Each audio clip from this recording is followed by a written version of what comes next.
कि जो हमारा क्या होता है संसदीय शासन प्रणाली में जो मंत्री परिषद होता है, मंत्री परिषद प्रधानमंत्री के लिए काम करता है, ठीक है, और प्रधानमंत्री और मंत्री परिषद फिर मिलकर राष्ट्रपति के लिए काम करते हैं। तो यहाँ पर दोनों मतलब तीनों ही किसी ना किसी कारण से एक दूसरे के लिए बहुत ज्यादा जरूरी हो जाते हैं। प्रधानमंत्री इसलिए जरूरी हो जाता है क्योंकि उसे मंत्री परिषद पे नियंत्रण करना होता है। अगर वो नियंत्रण नहीं करेगा तो वो काम सही ढंग से नहीं बनेगा, और क्या पता सही ढंग से कोई काम ना भी करे, ये भी हो सकता है। इसलिए तो वो काम सही ढंग से करवाने के लिए ये चीजें जरूरी हो जाती हैं। ठीक है, अच्छा आगे। वह प्रधानमंत्री के नेतृत्व में कार्य करती है। मंत्री परिषद ना केवल कार्यपालिका शक्तियों का प्रयोग करता है, मंत्री परिषद ना केवल कार्यपालिका की शक्तियों का प्रयोग करता है, ध्यान रखना बेटा, सिर्फ वो कार्यपालिका के साथ काम नहीं करता मिलकर, बल्कि और दूसरे भी चीजें होती हैं। ठीक है, संपूर्ण बल्कि संपूर्ण विधायी कार्य, बेटा यहाँ विधायक लिखा है, विधायी है वो। विधायी मतलब ऐसे कार्य जो विधायिका के अंतर्गत होते हैं। अच्छा, विधायिका याद है? विधायिका, न्यायपालिका, कार्यपालिका,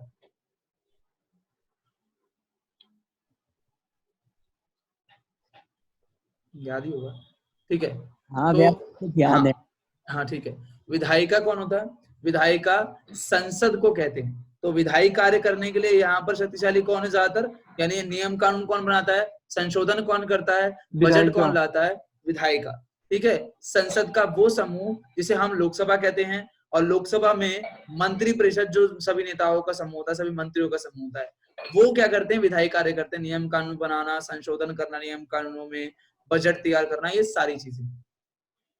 ठीक है, विधायी कार्यों पर भी उसी का नियंत्रण होता है, यानी मंत्री परिषद का नियंत्रण होता है। कानून बनाने में उन्हें लागू करने के लिए उत्तरदायी होती है। ठीक है, कौन उत्तरदायी होती है? मंत्री परिषद। कानून बनाने के लिए भी वही होती है और उन्हें लागू करने के लिए भी वही होती है। ठीक है, और उसके साथ साथ उन्हें क्या कहते हैं, संशोधन करने के लिए भी वही होती है। ये सारी चीजें हैं, उत्तरदायी होती है। वास्तव में वही संपूर्ण शासन को चलाती है, मंत्री परिषद ही पूर्ण रूप से शासन को चलाती है, क्योंकि उसके द्वारा अगर ढांचा तैयार नहीं होगा तो शासन भी सही ढंग से नहीं चल पाएगा। ओके, आगे। संविधान के अनुच्छेद 74(1) में स्पष्ट रूप से कहा गया है कि राष्ट्रपति को उसके कार्यों में सहायता व सलाह देने के लिए एक मंत्री परिषद होगी जिसका अध्यक्ष प्रधानमंत्री होगा। अनुच्छेद 74(1) में स्पष्ट रूप से कहा गया है कि राष्ट्रपति को सहायता देने के लिए कौन होगा? मंत्री परिषद होगा, जिसकी सलाह पर राष्ट्रपति काम करेगा। ठीक है, अब राष्ट्रपति उसकी सलाह पर काम करेगा, उसके साथ साथ राष्ट्रपति उसकी सलाह पर काम करेगा, उसके साथ साथ उस मंत्री परिषद का प्रमुख कौन होगा? देश की सरकार का प्रमुख, प्रधानमंत्री। वो मंत्री परिषद को अपने हिसाब से चलाएगा। ठीक है, भारतीय संविधान के अनुच्छेद 74(1) के अनुसार भारत में राष्ट्रपति के कार्यों में सहायता व परामर्श सलाह देने के लिए, ठीक है, परामर्श का मतलब होता है सलाह। दोबारा वही चीज आ गई बेटा कि भारतीय संविधान के अनुच्छेद 74(1) के अनुसार राष्ट्रपति को सलाह देने के लिए, परामर्श के लिए कौन काम करेगा? मंत्री परिषद होगी, और उस मंत्री परिषद का प्रमुख कौन होगा? हमारा प्रधानमंत्री होगा। ध्यान रखना इस बात को, मंत्री परिषद को सलाह देने के लिए, सॉरी, राष्ट्रपति को सलाह देने के लिए मंत्री परिषद होगा, और मंत्री परिषद को नियंत्रित करने के लिए उसका अध्यक्ष होगा, जिसे प्रधानमंत्री पद का नाम दिया गया है। ठीक है, इस प्रकार स्थापित मंत्रिमंडलीय शासन प्रणाली में, देखो आगे ना, वही मंत्रिमंडलीय शासन प्रणाली और संसदीय शासन प्रणाली दोनों ही एक चीज है। प्रणाली में शासन का केंद्र बिंदु मंत्री परिषद को बनाया गया है, परंतु वास्तव में शासन का केंद्र बिंदु मंत्री परिषद ना होकर प्रधानमंत्री होता है। क्योंकि देखो क्या हो गया कि मंत्री परिषद का प्रमुख, ऐसे तो मंत्री परिषद बहुत प्रमुख है मंत्री संसदीय शासन प्रणाली में, परंतु उसका प्रमुख, उसका सबसे बड़ा या सबसे शक्तिशाली से व्यक्ति को कहते हैं, जो पावरफुल होता है, वो होता है प्रधानमंत्री। ठीक है, क्योंकि वो क्या है?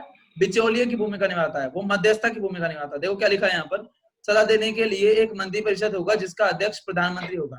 इस प्रकार स्थापित मंत्रिमंडलीय शासन प्रणाली में शासन का केंद्र बिंदु मंत्री परिषद को बनाया गया है। देखा, शासन का केंद्र बिंदु मंत्री परिषद को बनाया गया है, क्योंकि उसके द्वारा अगर कोई काम शुरू नहीं होगा तो वो काम आगे नहीं बढ़ेगा, वो काम आगे नहीं बढ़ेगा तो बेटा वो प्रधानमंत्री भी नहीं कर पाएगा कुछ, और राष्ट्रपति भी नहीं कुछ कर पाएगा, क्योंकि वो काम वहीं का वहीं रुक जाएगा। ठीक है, अच्छा, होगी जिसका अध्यक्ष प्रधानमंत्री होगा। परंतु देखो नीचे क्या लिखा है, परंतु वास्तव में शासन का केंद्र बिंदु मंत्रिपरिषद नहीं है, क्योंकि केंद्र धुरी बिचौलिया मध्यस्थता की भूमिका निभाने वाला कौन है, हमारा प्रधानमंत्री। और प्रधानमंत्री के हिसाब से ही कौन चलता है, हमारा राष्ट्रपति।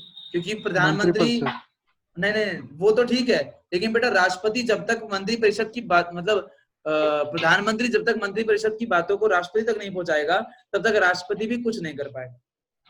तो सबको एक दूसरे के लिए जरूरी समझना चाहिए और एक दूसरे को मिलकर काम करना चाहिए, ये चीज दिखाई जा रही है इसमें। क्योंकि मंत्रिपरिषद के सदस्य अपने मंत्री पद के लिए प्रधानमंत्री पर निर्भर करते हैं। ये चीज मैं क्लियर कर देता हूँ बेटा। कभी भी आपने नोटिस किया हो, प्रधानमंत्री के जब चुनाव होते हैं या केंद्र के जब चुनाव होते हैं, तो केंद्र के चुनावों में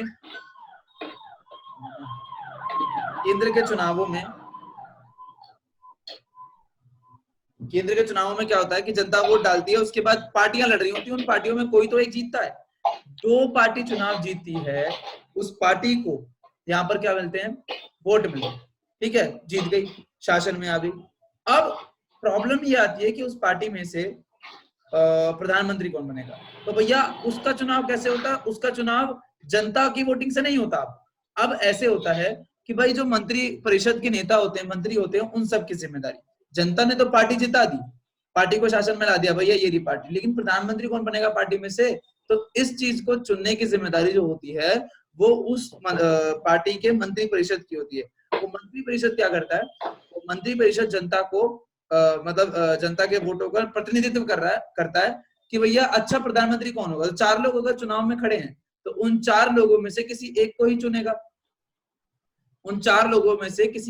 चुनेगा, और वो एक कोई भी हो सकता है।